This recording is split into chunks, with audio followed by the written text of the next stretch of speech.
Hello guys, Bradley is talking here. I was reading a newspaper not long ago and came across an article about downshifting. I started googling it and found out that downshifting is becoming a tendency in Russia, and actually it's not something new in the Western world. I advise to talk about downshifting in this podcast and try to understand why people tend to downshift. While many are seeking to climb their material ladder in life, others have reached the upper rungs and found out it's not all it's cracked up to be, choosing to set a different course, downshifting. Downshifters are people who adopt long-term voluntary simplicity in their life. They accept less money through fewer hours worked in order to have time for the important things in life. Even if you haven't reached the upper rungs to discover this, if you are struggling in this economic climate to keep up with all the gotta-haves that perhaps you really don't need, step back, take a deep breath, separate from the pack, and consider downshifting. So, why do people downshift? There are two primary aspects to downshifting.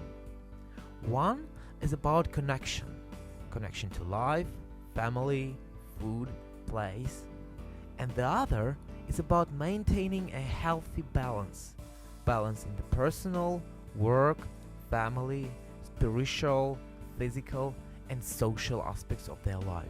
Basically, downshifters seek a life filled with more passion and purpose, meaning, fulfillment, and happiness. A life to look back on with no regrets. What is the profile of a downshifter? Well, they have either been questioning life for some time, or they have suffered a life event. In terms of demographics, there are no specific features that identify downshifters or possible downshifters. They are blue-collar workers and white-collar workers.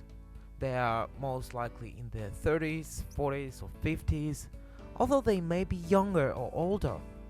We can downshift by working fewer hours in our present job, or by accepting a job with less responsibility in the company, or we can quit our job and find another one that we find more rewarding, or we can start our own part or full-time business, perhaps working from home.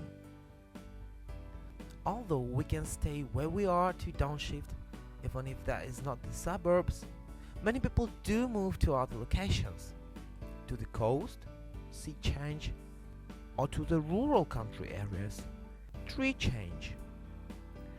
Sometimes downshifters find they make more money but are happier and more fulfilled, usually because they have found something that fires the passion and work is no longer work. If you're thinking of downshifting, the first practical step is figuring out how to work less, freeing up time for valued activities.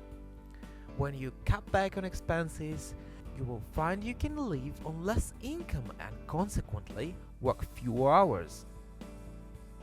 In a nutshell, downshifting is about less consumption, being happier for it, and the rejection of keeping up with the Jones. It is a process that doesn't occur overnight, but is usually refined over a number of years. I'd like to finish the podcast with a quotation of Lily Tomlin, an American actress, who said, "The trouble with the rat race is, even if you win, you're still a rat." And now task for you. Please comment below. Number 1. How do you understand to keep up with the Jones? And number 2. If you could downshift, where or which country would you move in? And what would you do? We'll be glad to have your comments. That was Bradley. Peace out.